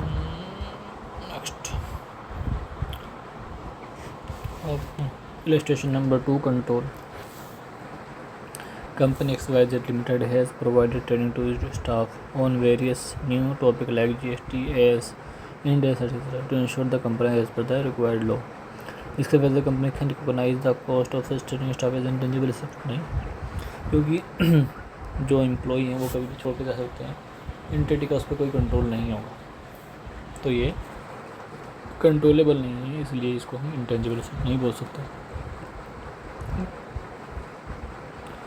Company will obtain future economies, no doubt about it, but does not have control over the staff because they choose to resign the company at any time. Hence, not an intangible asset. Third वाला, Pluto Limited intends to open a new retail store in a new location in the next few weeks. Pluto Limited has spent substantial sum of series of television advertisement to promote new store. The company has paid an amount of 8 lakhs for the advertisement before 31st March 2001. 7 lakh of his sum related to advertisement shown before 31st March 2001. Okay, and 1,000 to advertisement shown in April 2001. Since 31st March 2001, the company has paid for further advertisement costing rupees 4 lakh. Pluto Limited's view that such cost will be carried forward as intangible asset since market research indicates that the new store is likely to highly successful. Analyze the treatment of the cost financial statement नहीं होगा। Advertisement को तो already exclude की हुई है कि advertisement को हम इंटेंजिबल एसेट में नहीं रखेंगे। रीज़न क्या है, कंट्रोलेबल नहीं है, पहली बार तो सेपरेटेबल नहीं है, मतलब वो फॉल ही नहीं करती। देख लेते उसमें क्या क्या रीज़न दे रखे हैं। Intangible asset only recognise if it's identifiable और cost can be measure reliably. Identifiable चाहिए और कॉस्ट उसकी रिकॉग्निशन क्राइटेरिया ये है तभी हम इसको इंटेंजिबल एसेट्स दे सकते हैं। This criteria is very difficult to satisfy the internal develop intangible. Intangible asset को हम जो इंटरनली जनरेट कर रहे हैं प्रमोशन वगैरह करके, हम इसको आइडेंटिफाई नहीं कर सकते, ना इसको मेज़र कर सकते विजिबिलिटी कितने की है। For this reason index 33 specifically prohibits recognition, advertisement expenditure as an intangible asset. The issue of how successful the store is likely to be does not affect the provision, therefore should not recognize expense as an intangible asset. However, cost should be recognized as accrual basis. हाँ, अभी हम accrual basis पे लिखा सकते हैं कि हमने जो भी कॉस्ट पे की है इसका बेनिफिट हमें कब तक मिलेगा, जब तक मिलेगा, तो हम उसको रिकोगनाइज़ कर सकते हैं एज एक्रूवल बेसिस कि हम इस टाइम पे ये हम P&L में दे देंगे। Therefore, the advertisement before 31st March 2001 of ₹7 lakh would be recognized as expenses and 1 lakh as a prepayment in the year and 31st March 2001. The cost advertisement amounting to 4 lakh paid since March would be recognized as expense in the year and 31st March 2002. ठीक है, ये हो गया, हमने देख लिया। हम next example देख लेते हैं। बहुत बेसिक से एग्जाम्पल है तो इतना टाइम लगाने की ज़रूरत है नहीं, इसलिए हम इसको डायरेक्टली आंसर से ही पढ़ ले रहे हैं। कॉन्सेप्ट हमने सारे पढ़े हुए हैं, सिर्फ हम अभी सिर्फ एग्जाम्पल देख रहे हैं। एग्जाम्पल 2, ठीक है। Jupiter limited acquire new energy efficient. Example 1 भी तो होगा फिर।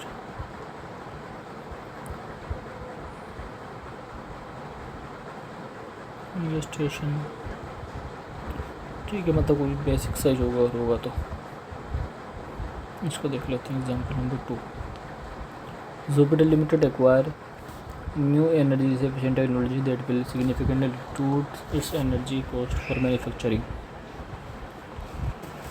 Cost incurred, cost to be capitalise, ठीक है। अब कॉस्ट कौन सी कैपिटलाइज होगी? टेक्नोलॉजी कॉस्ट होगी न्यू सोलर की। ट्रेड डिस्काउंट है, इसको माइनस करना पड़ेगा। ट्रेनिंग प्रोवाइड करी, इसको इंक्लूड नहीं करेंगे। इनिशियल टेस्टिंग करेंगे। लॉस इनकम वाले अदर पर शट डाउन ऑपरेटिंग लॉस नहीं करेंगे, ठीक है, हो गया, सिंपल था। Separate acquisition, Venus India private limited acquired a software for its internal use costing 10 lakh. The amount payable for the software was 6 lakh immediately and 4 lakh in 1 year time. The expenditure इनकर और purchase tax अगर non refundable है तो add हो जाएगा। In details recover letter from the tax department, इसको include नहीं करेंगे। लीगल फीस यस इंक्लूड करेंगे। Consulting fees yes. Cost of capital of the company is 10%। Calculate the software initial recognition. ये क्यों दिया हुआ है, इसका हमारा रिलेवेंस है इसके, क्योंकि यहाँ पर जो हमें पे करें ना 1 साल बाद पे कर रहे हैं, तो 1 साल बाद इसको हम पे भी करेंगे आज। 4 लाख को हम आज पे भी कर देंगे 1.1 ठीक है, 1.1 से कर देंगे तो इसकी क्या वैल्यू आ जाएगी? 4 डिवाइड बाई 1.1 36, ठीक है। देख लेते हैं सॉल्यूशन, ठीक है। नहीं क्या कंसल्टेंसी फीस, ठीक है, ऑल ओके हो गया। अभी बिजनेस कॉम्बिनेशन में ये हमारी अगर कोई गुडविल वगैरह आती है तो हम इसको रिकॉग्निशन कर लेंगे। इसमें देखते हैं क्या क्या है। जिसमें 2 चीज़ थी, एक तो जो रिकॉग्निशन में हमारे गुडविल आ रही है वो, दूसरा ये कि अगर कोई हम इंटरनली डेवलप कर लेते हैं कोई चीज़, उस पर जो रिसर्च के एक्सपेंस वगैरह, तो वो इन केस ऑफ कॉम्बिनेशन वो हमारे वो जो एक्सपेंस हुए हैं रिसर्च के केस में वो भी हम कैपिटलाइज कर लेंगे और एट फेयर वैल्यू। अब देखते हैं इसमें क्या है। Illustration number 5, business combination. On 31 March 2001 बोलो, 2021 बोलो, जैसे वो आपको ठीक लगे। Earth limited, earth India limited paid 50 lakh for 100% interest in sun limited. At that date sun limited net asset had fair value 30 lakh. In addition sun limited also held the following rights: trademark name, grand value date 1,80,000, discount cash flow of the technique, ठीक है। Soul distribution right to the electric product, cash flow is estimated to be lakh पर annum for next year. 10% considerable depreciate discount at annuity factor ये है, ठीक है। Goodwill निकाल लेंगे हम। परचेज कंसिडरेशन गुडविल कैसे निकलती है, जितना हमने एसेट वगैरह लिए है वो सब इंक्लूड कर दो, माइनस जितना हम कैश दे रहे हैं उसको एक्सेप्ट कर दो, जो भी हमारा डिफरेंस आएगा या तो कैपिटल रिजर्व होगा या फिर गुडविल होगा। अब देख लेते हैं हमने क्या क्या लिया है। हमने लिया है 50-30 लाख की फेयर वैल्यू की हमने नेट एसेट्स ली है। 1,80,000 के हमने क्या लिए हैं, ट्रेडमार्क लिया है। और 1,50,000 का हमने क्या लिया है, सोल डिस्ट्रीब्यूशन राइट, जो कि हमें 1.5 लाख पर साल मिलेगा। और उसका यूनिटी फैक्टर है, उसको अगर हम उसको प्रेजेंट वैल्यू निकालें हैं 6 साल की, उसका यूनिटी फैक्टर डिवाइड मतलब मल्टीप्लाई कर देते हैं 4.36 इंटू 1.5 लाख, तुम्हारी कितनी वैल्यू आई थी, 6,54,000। टोटल कर दो इसका, प्लस 81 प्लस 30 लाख, हमारी वैल्यू आ गई 38,34,000। ये हमारी वैल्यू होनी चाहिए, ठीक रहते हैं। 38,34,000। गुडविल कितनी है, हाँ अब ये हमारी वैल्यू आ गई। अब हमारा हमने पेमेंट कितना करा, 50 लाख, तो जो डिफरेंस आया 11,66,000, ये हमारा हो गया गुडविल। ये एक्सचेंज ऑफ असेट्स ये वही सेम, अगर कॉमर्शियल सब्सटेंस हैं तो हम 3 चीज़ आएंगी इसमें, fair value of asset given up priority पे, सेकंड पे fair value of asset receive, third पे carrying value of asset given up. इसमें देख लेते हैं क्या है। Sun limited acquire a software from Earth limited in exchange of telecommunication licence. The telecommunication licence is carried at telecommunication licence. Sun limited का देख लें, सन लिमिटेड क्या है और अर्थ लिमिटेड का क्या है। Sun limited acquire software from Earth limited in exchange of telecommunication licence. Sun limited के पास क्या है, टेलीकम्युनिकेशन लाइसेंस, और उसने एक्वायर किया क्या है, और सॉफ्टवेयर, इसका क्या है software. Telecommunication licence credit value कितनी है, 5 लाख। और in the books of sun limited the software is carried at 10,000।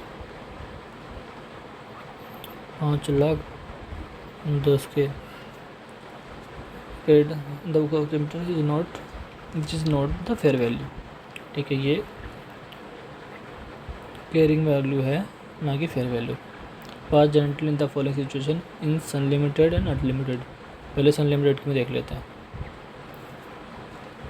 Fair value of software is 5,20,000 and fair value of telecommunication licence is 5 lakh. तो पहले हम क्या देखते हैं, फेयर वैल्यू से असेट गिवन अप। तो हम कितने में रिकॉग्नाइज करेंगे, इसको करेंगे हम 5 लाख में। सॉफ्टवेयर टू क्या दिया हमने, टेलीकम्युनिकेशन लाइसेंस कितने का, 5 लाख का, ठीक है। ये हो गया, कोई इशू नहीं है। अब सेम करते हैं इसके हम सन लिमिटेड के उसमें, अर्थ लिमिटेड में। अर्थ लिमिटेड की उसमें इस बार fair value asset given up, ये तो इसके हिसाब से गिवन अप किया 5,20।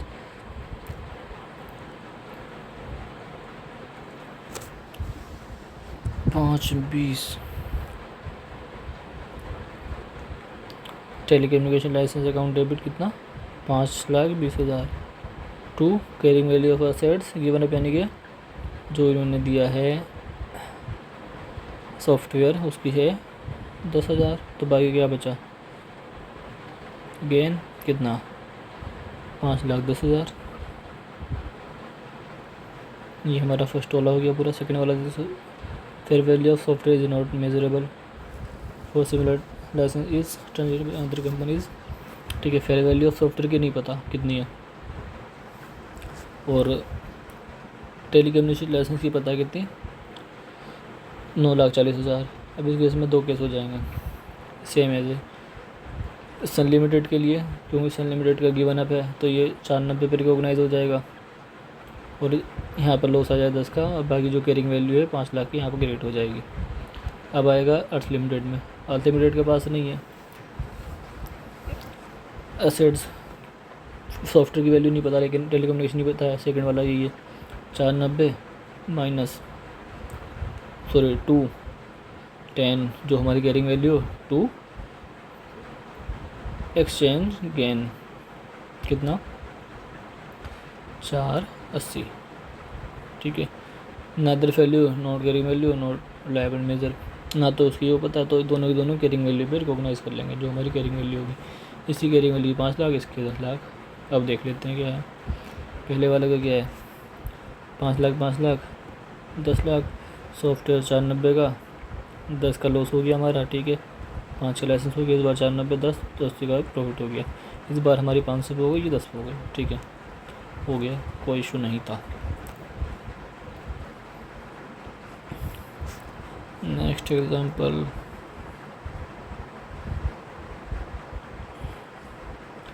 Lesson number 7। Venus limited is preparing its account for the year ended 31 March 2002 and is unsure how to treat the following items. हमें इंडिविजुअली बताना है इनको कैसे अकाउंट करना है। Company has completed a big marketing and advertising campaign 2,40,000 का। The financial detail of the head authorise this campaign on the basis of that would create 5 lakh of additional next years. कोई नहीं, इसको सीधा P&L में जाएगा, ये हमारी इंटेंजिबल एसेट नहीं होगी। ये ओवर 3 ईयर्स हमारा प्रॉफिट करेगा, तो जो हमारा एक्सपेंस हुआ उसको 3 साल में हम P&L में डाल देंगे।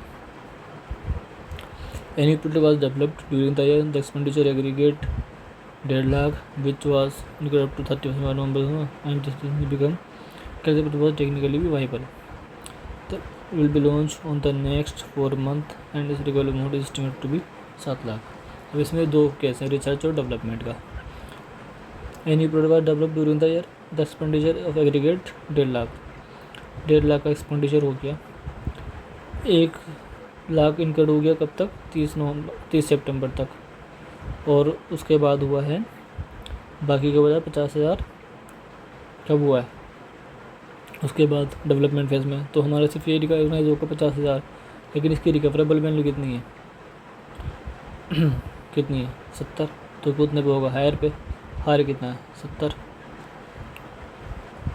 स्टाफ पार्टिसिपेंट प्रोग्राम तो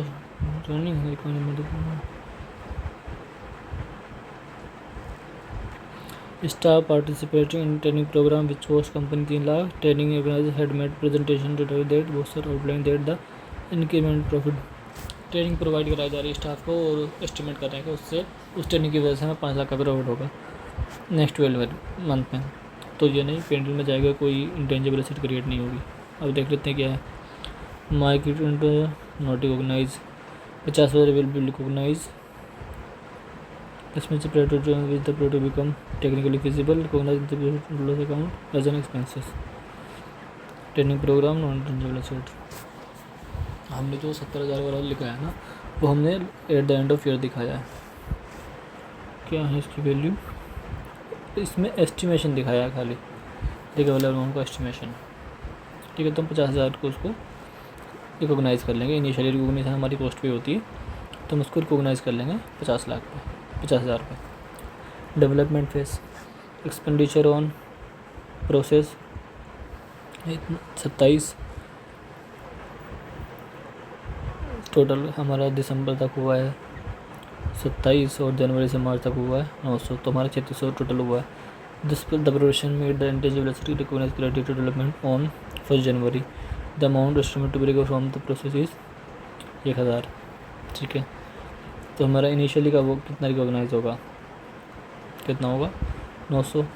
उसके बाद में हम देख लेंगे नेक्स्ट बैलेंस शीट डेट पे कितना होगा नहीं। Expenditure incurred for the development process for the financial year 2002-03 is 6,000। Asset was bought into use on 31 March 2003 and is to be useful for 6 years. What is the carrying amount of the intangible asset of 31 March 2002 and 31 March 2003 authorized by the charge to profit and loss account? ठीक है, अब इसको देख लेते हैं। ठीक है, इसको देख लेते हैं क्या क्या होगा इसमें। पहले हमारी इंटेंजिबल एसेट कितने की है 900 की, ये कब है 2002 तक। अब 2002 से 2003 में हमने कितना का एक्सपेंस किया 6000 का, क्योंकि डेवलपमेंट फेज पे, तो उसमें 6000 इंक्लूड हो जाएंगे। कितना हो गया 6900। और इसकी लाइफ कितनी है 6 साल, तो 1 साल का डेप्रिसिएशन आ जाएगा इसमें कितना 690 डिवाइड बाई 6 1115 1150 माइनस कर देंगे तो इसको कितना हो जाएगा 1150 5750 इसकी वैल्यू आ गई एट द एंड ऑफ 2003। अब 31 मार्च 2004 को द अमाउंट रिकवरेबल अमाउंट कितना है हमारा 5 लाख, सॉरी 5000। तो रिकवरेबल अमाउंट कितना है 5000, कम है 750 का इम्पेयरमेंट लॉस हो गया। हमारी कैरिंग वैल्यू कितनी बची 5, देख लेते हैं 900 पे हम, क्योंकि हमारी रिकवरेबल अमाउंट ज़्यादा है तो कोई नो इम्पेयरमेंट, तो हम इसको रिकॉग्नाइज करेंगे 900 पे। 900 तो हमारे पास थे 2002-3 में हमारा फर्दर एक्सपेंस हुआ जैसे 69 हो गए। फिर हमारा जो 69 है इसमें से हमने डेप्रिसिएशन ख़त्म किया तो हमारी वैल्यू बची 57,500। इस बार रिकवरेबल अमाउंट कितना है 5 का, तो जो हमारा इम्पेयरमेंट हुआ 750 का, तो कैरिंग वैल्यू हमारी बची 5 की। अब नेक्स्ट इलस्ट्रेशन पे चलते हैं।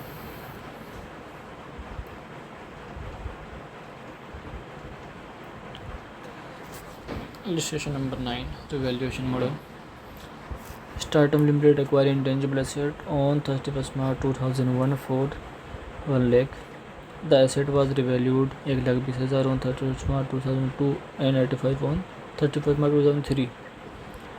Jupiter Limited acquired an intangible asset on 31 March 2001. 1 lakh की asset was revalued 85 on 31 March 2 and 105 on 31 March 2003. For both the companies and both valuation model, दोनों रिवैल्यूएशन मॉडल यूज़ कर रही हैं। How each distance should be deal financial statement discuss the treatment of revaluation of intangible asset in और computation of amortisation of these understanding. ठीक है, startup limited का देख लेते हैं। पहले इंटेंजिबल एसेट थी हमारी कितनी, इसमें डेप्रिसिएशन वगैरह का हमें कुछ दे नहीं रखा है तो हम इसको सिंपली कर देते हैं। एक्विजिशन कितना है, क्या था 1 मार्च में 1 लाख का। ठीक है, द एसेट रिवैल्यूड 1,20, तो 20 का सरप्लस हो गया तो हमारी 1,20 आ गई। हमारा जो 20 है हमारा रिवैल्यूएशन सरप्लस में पड़ा होगा। उसके बाद हमारी कितनी हुई 15 का, हमारा 1,15 का हो गया। 1,20 से हमारी कितनी हुई 85, 1,20 से 85 हो गई तो हमारा लॉस कितना हुआ 35। तो हम 35 का 35 पेनल में डालेंगे, 20 तो हम ले लेंगे रिवैल्यूएशन से, 15 हम पेनल में डेबिट कर देंगे। ठीक है, अब दूसरा केस देखते हैं। 1 लाख की थी हमारी, रिवैल्यूएशन हुआ डाउनवर्ड 85 हो गया तो यानी कि 15 पेनल में डेबिट हो गया। अब 15 से क्या उतना हो गया 1,5 हो गया तो 20 का रिवैल्यूएशन गेन हो गया। पहले तो हमारा अब पूरा हम रिवैल्यूएशन में उसमें थोड़ा ना डाल देंगे OCI में पहले, क्योंकि 15 हमारा ऑलरेडी माइनस में गया हुआ डेबिट, तो सिर्फ हम 5 चीज़ बार रिवैल्यूएशन में डालेंगे। अब इसका सॉल्यूशन देख लेते हैं।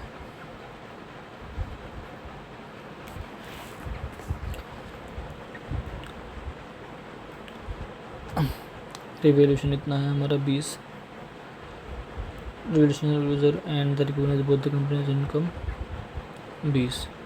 The revaluation decrease on 31 March should be debit to profit and remaining would be recognise as expenses. ठीक है, यहाँ पर हमारा 5 बचा, ये तो हमारे रिवैल्यूएशन रिजर्व में हो जाना चाहिए। इसमें कन्फ्यूज़न हो सकता है कि हम रिवैल्यूएशन जो देखेंगे वो 1 लाख की वैल्यू से देखेंगे कि 1 लाख वाले के लिए से 1,20 हो गया तो यानी कि 20 का, 1 लाख से 85 हो गया तो 15 का। नहीं, हमें रिवैल्यूएशन देखना है लेटेस्ट वैल्यू से। 1 से 20 हुआ, 1 तो 20 का रिवैल्यूएशन हुआ, 20 से 85 हुआ तो कितना डिफरेंस है 35। तो इसीलिए ये इस पर ध्यान देना, इसमें कन्फ्यूज़न हो सकता है।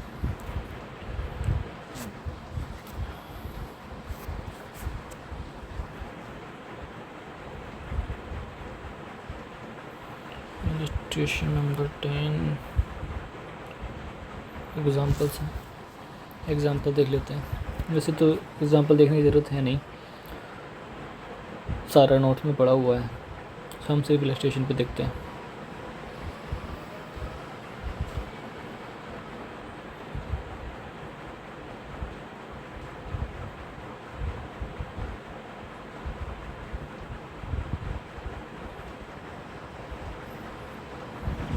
एक्सरसाइज नंबर 10 आ गया। एक बार रिवाइज करा देता हूँ। स्टेटमेंट क्या थी, नोट्स में क्या लिखा हुआ था कि अगर कोई यूज़फुल लाइफ में चेंज होता है तो जो भी हमारी कैरिंग वैल्यू होगी उस टाइम पे उसके हिसाब से, और जो लाइफ में चेंज हुआ है उसके हिसाब से हम उसको डेप्रिसिएशन या अमोर्टाइजेशन करेंगे, ठीक है। और जो भी अमोर्टाइजेशन और डेप्रिसिएशन होगा वो उसी ईयर से, जिस साल चेंज हुआ उसी साल से होगा। अब इसको देख लेते हैं। X limited engage in business of manufacturing fertilisers, enter into a technical collaboration agreement with foreign company Y Limited. As a result, Y Limited would provide the technical know-how enabling X Limited to manufacture fertilizer in more efficient ways. X Limited paid 110 crore to use this know-how for a period of 5 years. X Limited estimate the production of the fertilizer as follows. ठीक है। At the end of first year, it achieved its target production. At the second year, 65 metric tons of fertilizer was being manufactured, and X Limited considered to revise the estimate for the next 3 years. The revised figure are 85, 105, 115 metric tons for 3, 4 and 5 years. तो इसका हमें depreciation कैसे होगा? पहले जो modulation होगा वो पहले इसी यूनिट के बेस पे होगा। जो यूनिट हमें दी हुई है कितनी है, 50 plus 70 plus 1 lakh plus 1,20,000 plus 1,10,000, कितना है, 4,50,000। 4,50,000 डिनोमिनेटर में आ जाएगा और 10 करोड़ ऊपर आ जाएगा, इनटू में मल्टीप्लाई कर लें कितना, 50,000 से, फिर दूसरे में 70,000 से। अब थर्ड ईयर में हमारा चेंज हो जाएगा। थर्ड ईयर में कैसे चेंज होगा तो हमारा फर्स्ट ईयर का कितना आ जाएगा, फर्स्ट ईयर का आ जाएगा हमारा 10 डिवाइड बाई 45 इंटू 50, 1 करोड़ 11 इतना आ जाएगा अमाउंट। अब हमने क्या बोला था कि जिस साल चेंज हुआ उसी साल से हमें इफ़ेक्ट देना है। तो चेंज कब हुआ, सेकंड ईयर में। अब सेकंड ईयर में चेंज कितना हो कितना है एक्चुअल में, 65। तो हम उस हिसाब से कैलकुलेशन करेंगे, ठीक है। अब इसकी जगह हम 65 करके ऐड करेंगे। हमारा फर्स्ट ईयर तो हो गया कंप्लीट। अब बचा हमारा 65 plus 1 lakh plus 1,20 plus 1,10, 3,95,000 unit हो गई। सॉरी, हमें ना रिवाइज लेने 65 प्लस 85 प्लस 105 प्लस 115। अब इनका देख लेते कितना टोटल आता है। 65 प्लस 85 प्लस 115 प्लस 105, इसका टोटल है 370। अब 370 को हम देख लेते हैं। अभी हमने रिकॉग्नाइज कितने कर लिए, 10 करोड़ में से -1,1,1,1,1 डिवाइड बाई 370, और सेकंड ईयर का हम मल्टीप्लाई करेंगे 65 से, थर्ड ईयर का करेंगे 85 से, फोर्थ का फोर्थ का हाँ करेंगे हम 105 से, और फिफ्थ का करेंगे 115,000 से, ठीक है। बस हमें एक चीज़ का ध्यान रखना है कि जिस साल चेंज हुआ है उसी साल से हमें रिवाइज एमोर्टाइजेशन लेना है। देखना चाहो देख लो, ठीक है। एग्जाम्पल इलस्ट्रेशन नंबर 11 देखते हैं। X limited purchase a patent right on 1 April 2001 for 3 lakh which has a legal life 15 साल. However, due to competitive nature of the product, the management estimate a useful life only 5 years. हमें legal life को consider नहीं करना होता है, ये हम पढ़ चुके हैं. स्ट्रेट लाइन हमें डेप्रिसिएशन मेथड लगाना है.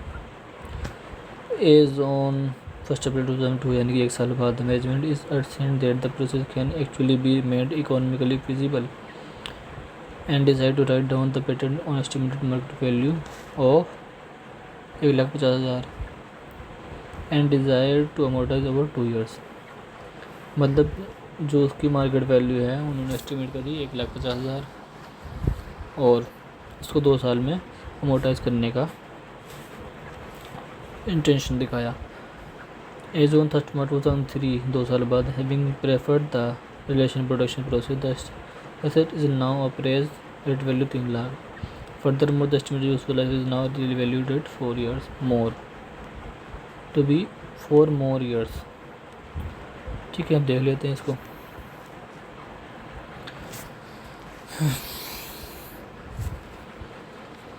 हमारी वैल्यू कितनी है? 3 लाख. इस पे 1 साल का हम अमोर्टाइजेशन कर लेते हैं. इसकी वैल्यू हमने स्टार्ट में कर दी 5 साल. 1 साल की कितनी हो गई? Divide by 5, 60,000. तो सेकेंड ईयर के टाइम पे कितनी होगी? 2,40,000. हमारी कैरिंग वैल्यू कितनी है अभी सेकेंड ईयर में? स्टार्टिंग में 2,40,000 और मार्केट में इसकी वैल्यू हम कितनी एस्टिमेट करते हैं? 1.5 लाख. तो हमारा अमोर्टाइजेशन कितना हो गया? लॉस कितना हो गया? 90,000 का हमारा लॉस हो गया. और हम डेप्रिसिएशन किस पे लगाएंगे? 50 पे. कितना लगाएंगे? 2 साल के लिए. तो हमारा 75 का हमारा डेप्रिसिएशन यहाँ लग गया. हमारा कितना बचा? 75 हमारी कैरिंग वैल्यू बच रही है at the starting of the 3rd year. अब 3rd ईयर में क्या हुआ? हमारी जो वैल्यू थी वो कितनी हो गई? 3 लाख हो गई. Appraise now appraise at a value. बाई नहीं है ये, एट ए वैल्यू मतलब इतनी वैल्यू होगी. 75 से बढ़ के 3 लाख हो गया यानी कि 2,25 का हमें रिवैल्यूएशन गेन हो गया यहाँ पे. और इसकी जो लाइफ हो गई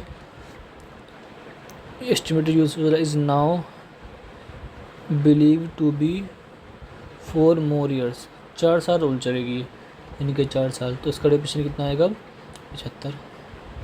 तो इसको देख लेते हैं नीचे क्या है.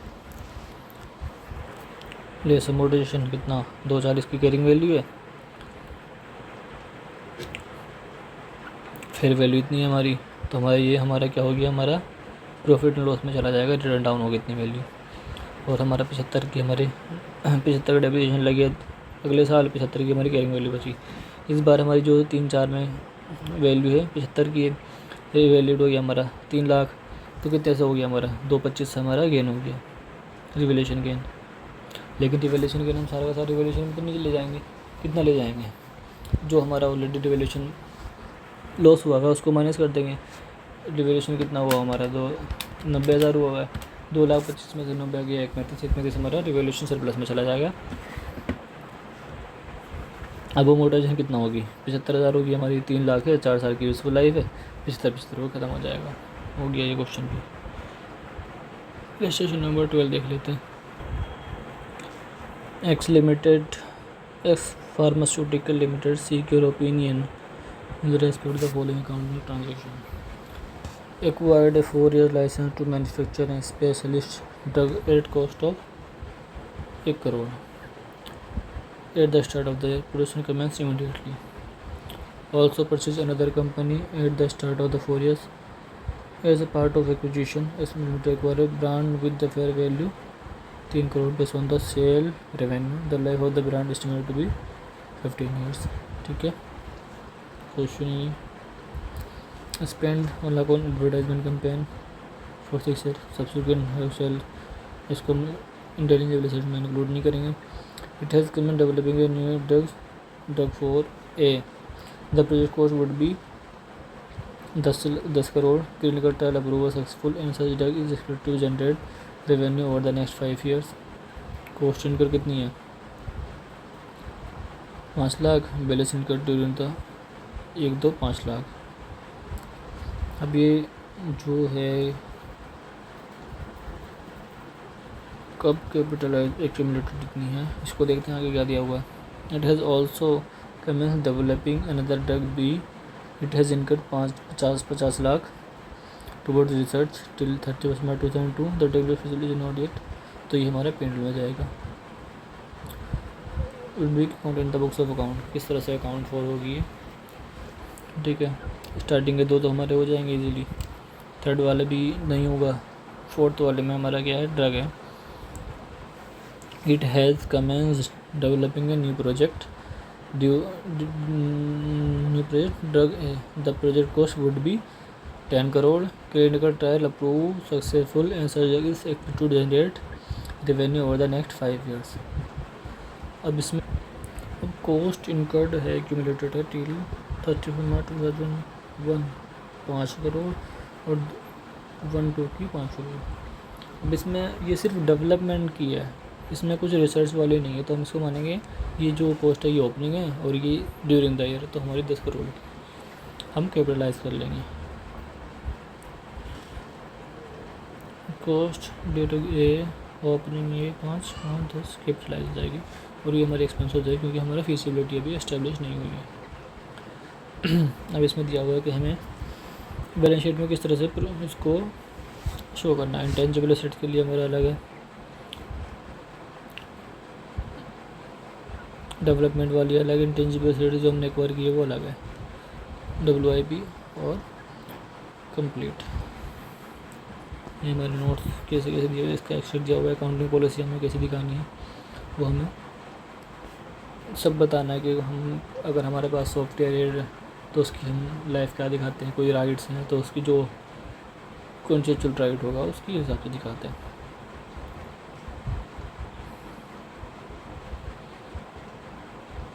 अब देख लेते हैं हम टेस्ट एनालिसिस क्वेश्चंस।